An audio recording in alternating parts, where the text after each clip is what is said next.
Welcome to the American Institute of Architects Kansas City Chapter's Legends and Leaders program. This series highlights AIA architects and others that have shaped our community, led the AIA, and mentored a generation of designers. Isaac Newton once said, "If I have seen further, it is by standing on the shoulder of giants." Clarence Kivett was one of the giants of Kansas City architecture, leading the firm that designed landmark buildings in our region and fostering a generation of architectural firms that shaped our community. Born Clarence Kivett in 1905, Clarence's family moved from Minnesota to Kansas City when he was a year old. Shortly after graduating from the University of Kansas in 1928, he changed his name.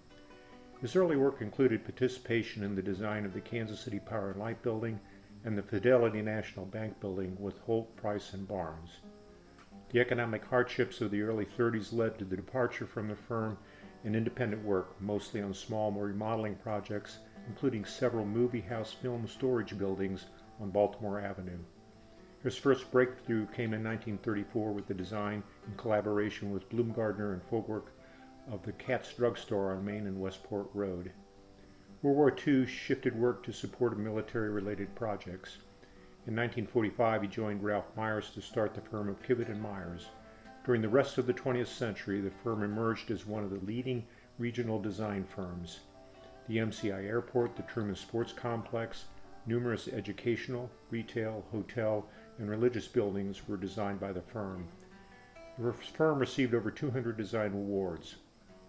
In 1977, Kivett and Myers was acquired by HNTB. Shortly afterwards, Ralph Myers retired and Clarence was retained as a consultant.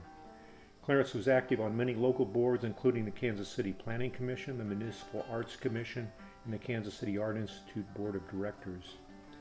As significant as the firm's building legacy was Clarence's influence on the evolution of the architectural community in Kansas City. Over 40 firms were generated by architects that had roots at Kivett and Myers. A key to this heritage was the willingness of Clarence to delegate authority and to support young staff. Asked later in his career about what he valued most, Clarence said, "One comment I like to make is that I think it's been awfully good fortune to have had the kind of people associated with Kivett and Myers that we have. The only thing Kivett and Myers did about it all was to try and employ really top qualified people. And as far as I'm personally concerned, the far more important thing to me is not all the work we've done, but the kind of people that have come out of our office and the kind of successes they have achieved in this city. That's good. Because I like to believe that most of these folks are doing some of the best work. Clarence died in 1996 at the age of 91. Let's learn more about Clarence Kivett. Clarence Kivett was also very influential. He was such a wonderful man, and he thought that everyone could succeed. And I think he really helped promote that whole feeling within the firm. And so many firms were spawned out of his firm that he had a real touch with people, and he cared about design just as much as anyone, but he also cared about people. Clarence Kivett was a mentor to a number of people, including me. And surprisingly, I never saw Clarence Kivett design anything. But where his strength was as a mentor is he singled out people like me, and there are many of us, and let us have a go at it, so to speak. And if he thought we were on the right track, he'd stand behind us. And you always knew that he had our backs, and in front of the client, whatever. And that was a great feeling. And that I think is his strength in building that firm. And he had the good judgment to bring on Ralph Myers just before the war. And Ralph was truly a good designer. He was a really good designer. When the firm decided to have an in-house design competition to design the new terminals at JCI, I think I was the youngest person in the competition, but I won the design competition. And normally, I think a firm would have given me a really nice bonus and assigned it to someone who knew what they were doing. But Clarence and Bruce Patty, who had hired me and who had been my fraternity brother before that, said, "You won the competition and you're the project architect." And they surrounded me with expertise and maturity and experience that were required to do, the largest project the firm had ever done.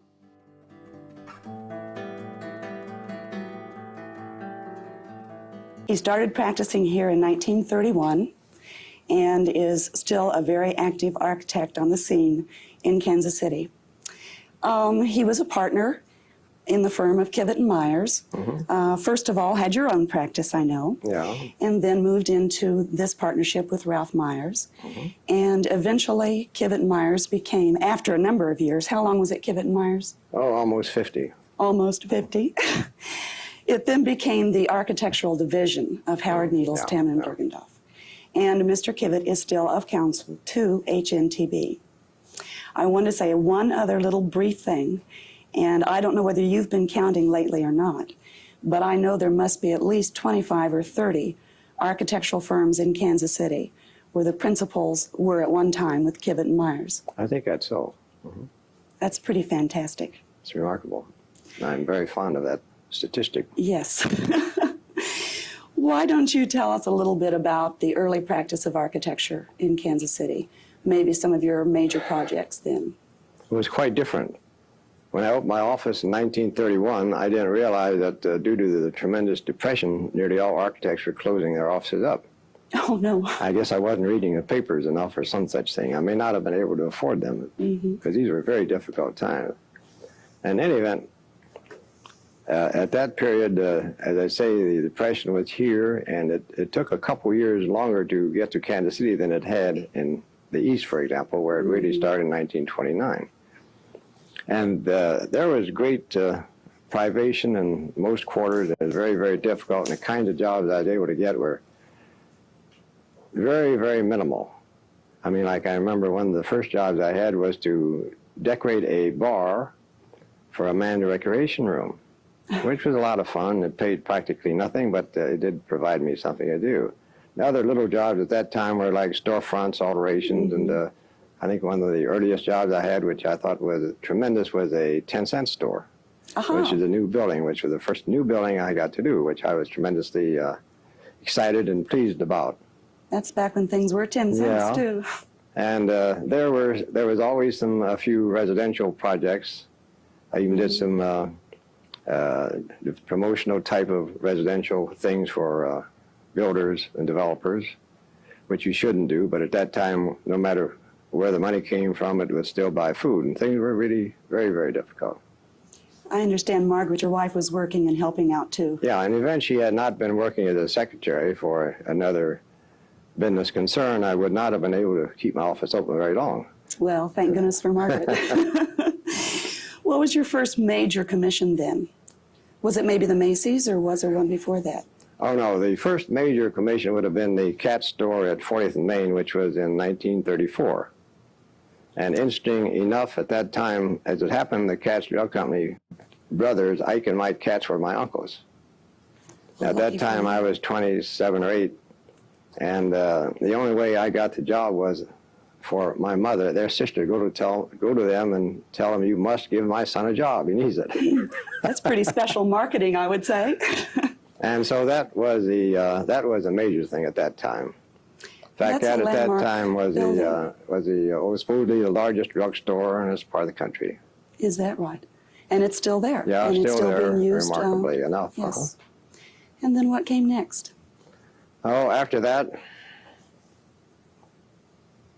there were a number of not very important things. There were several buildings down on Film Row. These were film exchanges that I recall doing, and at that time I was a real film colony there. In fact, it was there for, I think until the last probably 10, 15, 20 years. Other kinds of things I did were, I started doing, of course, a lot of Katz drug stores, and I was doing a great many Milgram food stores and a lot of things like that. I've talked with a lot of architects who worked for Kivett and Myers at some time in their career, and they all say, I worked on a cat store.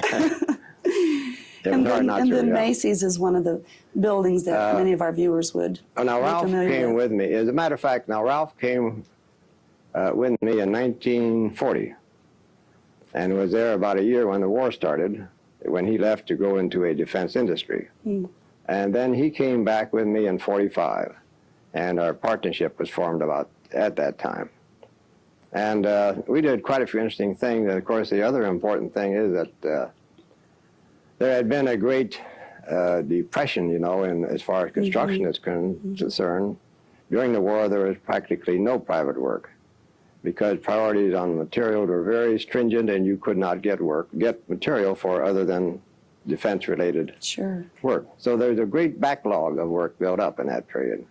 And from 45 on, for the next 15, 18 years, there's a tremendous backlog of work that had to be done.